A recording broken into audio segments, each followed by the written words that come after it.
Pretty good? Good. So we just wanted to share a little bit about our music education philosophy, and then talk a little bit about band and classroom music, and then some arts advocacy stuff, and then we're going to actually make some music. So this quote is by Carl Orff, who is the man that invented Orff instruments, which are the xylophones. They're specifically made for children, and I think it very well encompasses kind of our philosophy of the music classroom. It says, "Tell me I forget, show me I remember, involve me I understand." And I think that oftentimes in music we can get kind of just telling how everything happens, and I think we really try very hard here at Meadowbrook to actually involve students in the music making, in the movement, playing the instruments, moving around the room, and actually making the music themselves instead of listening to it. That's important also, but that they actually become musicians. And these, at least in my classroom, and I know Marie, who's the other music teacher here, would agree, are our three big things that we want students to become: tuneful, beatful, and artful. Beatful is not really a word, but it's from John Feierabend, who's another music pedagogue. Tuneful would be that we want them to be able to sing happy birthday and match pitch. That's basically it, to be able to sing lullabies to their children eventually, or sing a song to their parents at home, and to be able to match pitch when they sing. Beatful, he writes to be able to dance at your own wedding, or to dance at a wedding, that they can dance and have a concept of what steady beat is, or where the beat is in the music. I know you've all seen someone who doesn't have a concept of the beat, and we don't want that to be your children. So we try very hard to have them really learn what steady beat is and ingrain that into their body. And then artful, we also will talk about later, but artful is just having an appreciation and an understanding for the arts as a whole, being able to go to a symphony or go to a musical and just appreciate the art for what it is, and that it is messy and it is sometimes chaotic and it isn't all cut and dry, but it is beautiful in it and unique. So I'm going to talk a little bit, I'll represent the orchestra as well here at Meadowbrook. We have a really strong program at Meadowbrook and in Hopkins in general, but we like to talk about our numbers because we have such good numbers. So of the 92 fifth grade students, 55 of them are in band and 32 are in orchestra. We are darn near close to 100% in fifth grade. Our fifth grade teachers are super supportive of being a part of band or orchestra, and the few that we don't have in band, it's usually something goofy in their schedule, or it's just so a student that just really it's not going to work well for them. They find that out in fourth grade when they do that. So, but we make every accommodation that we can. We, for band and orchestra students, can rent instruments. It costs $110 throughout the entire year to rent an instrument. At a music store, it's usually $40 to $50 to $60 a month to rent an instrument, so we try to make it very affordable for everybody to be in band. If students are not able to pay that, if they're a free and reduced student, free and reduced lunch, we also have varying prices for that as well. So we really try to encourage, we don't let money be a barrier, and we try to get to be as involving as possible. So that's our fifth grade numbers, and in sixth grade of 108 students, 58 are in band and 28 are in orchestra.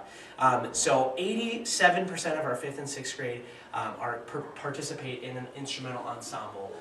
And I can tell you from being at other schools that those numbers are very high and very, very good. So we work really hard to keep those numbers up and to keep those kids participating and involved. And we get the kids after Mrs. Hart and Ms. Schultz teach those kids, and we get to continue on their journey with them, adding an instrument to their hands, which is, it seems like it would be an easy thing, but man, alive, it's a lot of work. So, but we have a lot of fun when we're doing it. Students in band and orchestra get a weekly lesson, a 30-minute weekly group lesson. Depends on the group size, depends on the instrument usually, and then weekly band or orchestra. So fifth grade band rehearses for 45 to 50 minutes every week, and then sixth grade band does the same thing. Sixth grade orchestra, fifth grade orchestra do the same exact things. So we also offer a few outside events. So in April, there's a chance for band students to do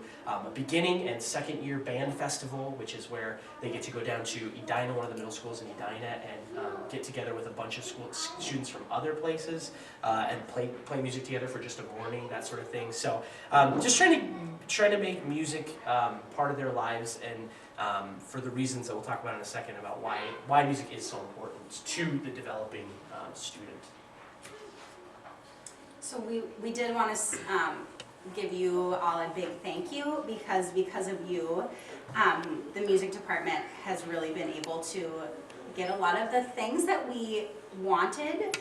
They certainly weren't something we needed, and so it's oftentimes arts don't get those kind of things, and both of us, having come from other districts, understand and really appreciate that you are so supportive. So Mr. Jensen wanted to model for you one of the things that you got the band, and then I have a video for you about our drums. These things are not super flashy, but they make a world of difference. So these are tuba stands, and they're really lightweight and they're very adjustable. And we actually are a district. I was just talking to someone, a band director in Anoka the other day, and he said, I saw a picture of the Hopkins 6th grade band. We take these really lovely panoramic, or not panoramic, but pictures at our 6th grade concert, and we hang them up. And so he had seen a picture of that, and he said, I was counting the number of tubas that you have in 6th grade band and the number of French horns.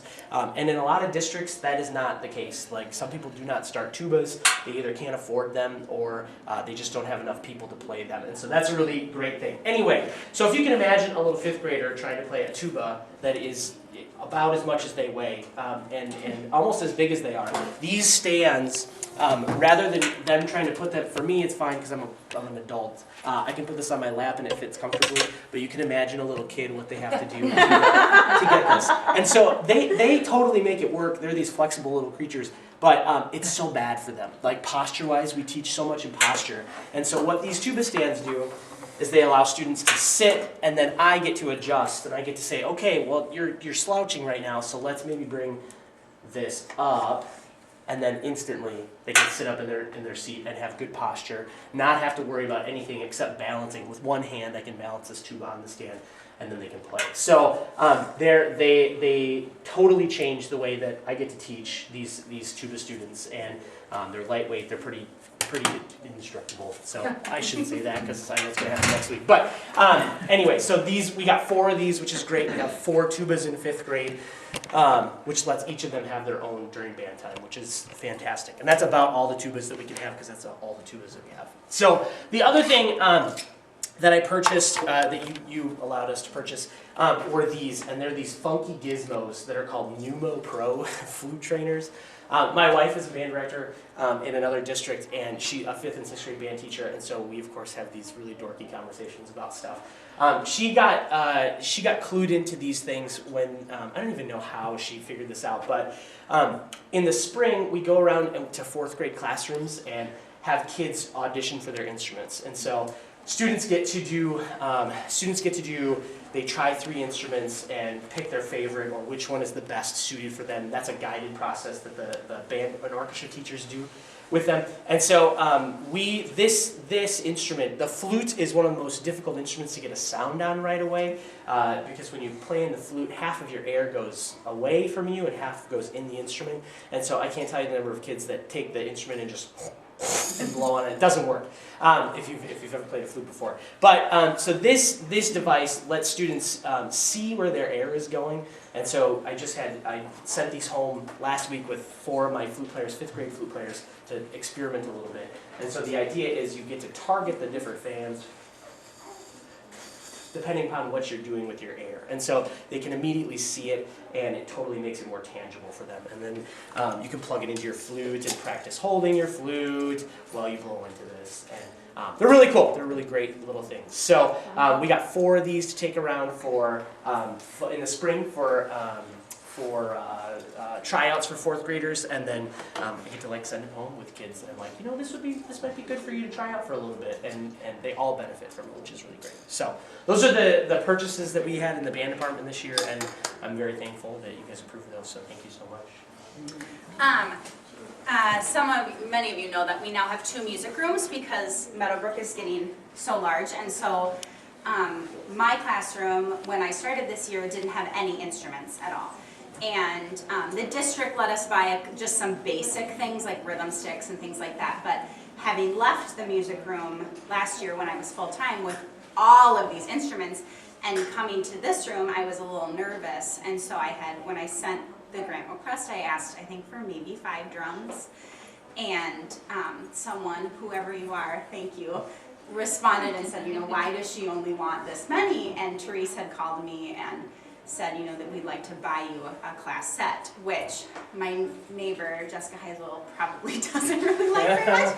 But I am so grateful, and it is so wonderful to have, we talk about one-to-one ratio a lot with technology, but as far as instruments, one-to-one ratio is so awesome. It is, it allows kids to have so much more experience over time, and so we use our drums all the time. And especially in this classroom because these are called floor drums. So you'll hear that they're playing. Wow. We're catching rhythm fish right now. So the fish you see on the board have rhythms on them. Last yellow, here you go. Excellent. So you can see that it allows me as the teacher to really kind of step back and watch, and it gives all the kids an opportunity to make music, which is our ultimate goal. We now would like to share with you some skills that children learn from the arts. Obviously, we are blessed that we do not have to really advocate for the arts here because you support and advocate for us, but we just thought that this article was kind of interesting, and so we wanted to share a little bit about what skills, and some of them you wouldn't necessarily glean right away, children can learn from things like the arts, not only in ensembles or in music, but also from the visual arts and even second language. So the first one that we have is creativity. Obviously, I think one of the biggest words that comes to mind when you think of the arts is creativity, but it just allows kids to imagine and to try and act out different things. And in music, we often use the word improvise, which means make up their own kind of musical sounds, and that is something that sometimes in our education system is getting, as we become more standardized, it's diminishing. And so I think that's one of the great values that the arts bring to the table. Confidence, one of the things that either playing the drums by themselves or playing percussion, anything that I do in my classroom takes a lot of confidence, and so getting kids to be, it's okay to make mistakes and it's okay to play a wrong note, but what do you do after that? And so giving them the confidence and teaching them the confidence to stand up on their own, play an instrument, sing something, anything like that, the arts are just a fantastic teaching tool for us.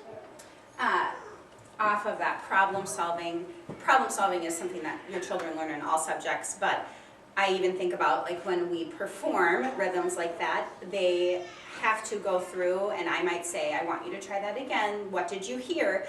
And they're thinking, okay, did I play that correctly, how can I fix it? And constantly self-evaluating and building those problem-solving skills that are extremely beneficial outside of the arts classroom.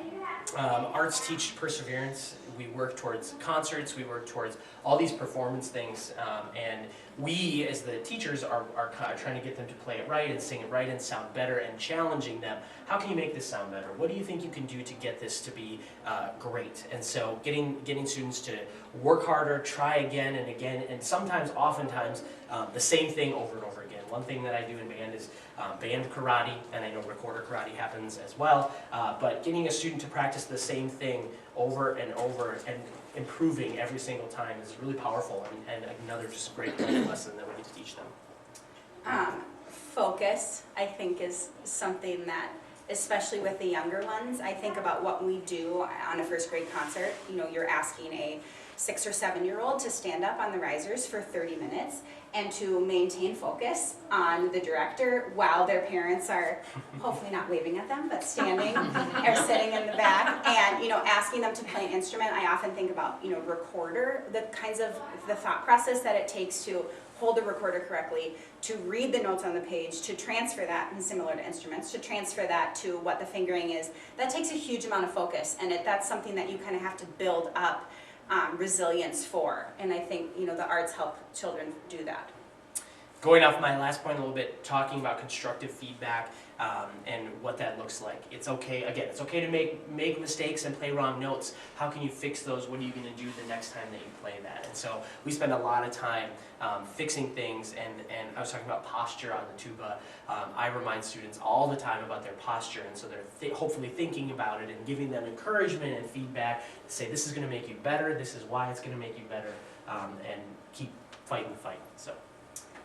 One thing that when I read this list I was kind of surprised by was the nonverbal communication.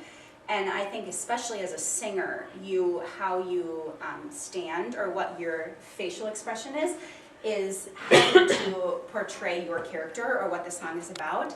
And kids learn that their body and their posture or how they move through the space, we do, especially in the younger grades, we do a lot of movement, folk dancing or just improvising. To music, it emits an emotion, or it helps people understand and communicate what they're feeling. And I think the arts are a great venue for that. They also do that in gym, but to be able to recognize that how you're standing and how your face looks has an impact on other people is a valuable skill in your day-to-day life, not only in the music classroom. Collaboration is the next one. My favorite time of the year is right away with the first time the fifth graders play with each other, and to have this room of 55 kids make a sound together. The look on their face is just, it's amazing, and it's so cute and fun to see, and they realize that they're part of something and that they make a difference is really great. And in the arts, we collaborate all the time. Inside of music, if you saw the video that we recorded yesterday, Mrs. Hart and I threw that together. Mrs. Hart didn't know I didn't do much of anything, but threw it together super quick. We collaborated and we learned to do that, and that's something that that as an artist, I think that we do all the time, and we're asked to do all the time, and so we figure it out. And so that's, again, adapting to different things, different problems that are thrown your way. How can you figure it out? So that's another great skill we learned. And dedication. One of my favorite memories of last year is that I build up these concerts these performances that we have to be a very big thing. It's kind of the culmination of everything that you've learned. And first grade last year, we had, we're talking about posture and concert etiquette, and here's your song, and here's the instruments, and you need to look nice, and blah, blah, blah. And we had worked so hard toward this, and this concert ended, and we bowed, and the kids were walking off the risers, and the little boy turned to me and said, "That's it?" It's like, yes, but it is, they are so dedicated, and I think it's so powerful to have for kids to have that kind of experience, similar to collaboration, but to have an ensemble performing experience at such a young age is invaluable. You're working, what I love about the arts is that you are working for something that's greater than yourself. It's not about getting an A on this test, it's just for me. It's about making something that really makes us unique as a people. And to have a first grader or even a kindergartner experience that and be dedicated to that is an awesome thing. And the last one, certainly not, there are many more, but the last one that I'll talk about is accountability.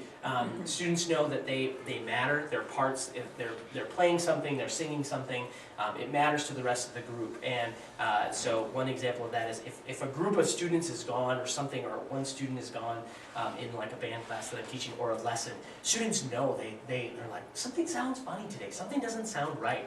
And when they realize that they're, like, again, they're part of that team, they're part of that unit, and it's important for them, it's a great lesson about accountability and the fact that they do matter, and it's important that they're there, and we value what they do.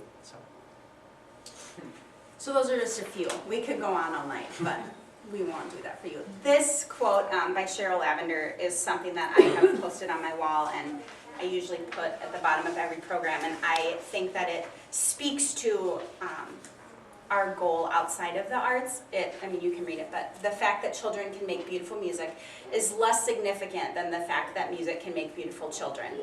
And although we, obviously appreciate music and want your children to know what a quarter note is and want them to be able to play the flute, that's not what really matters. We want them to be children that are kind and that are loving and that know how to collaborate and that have an appreciation for this art. And that is far more important to us than, the nitty-gritty parts of the music. And what is so powerful about music is that it does bring your children together and bring us together, and require them to be in a vulnerable position, which is something that is hard, and to experience that all together is the most valuable thing they can take from the music classroom. And we just wanted you to know that we hope that your children leave better people because of our music class. That's our goal. So now we're going to require you to be vulnerable, because we are going to make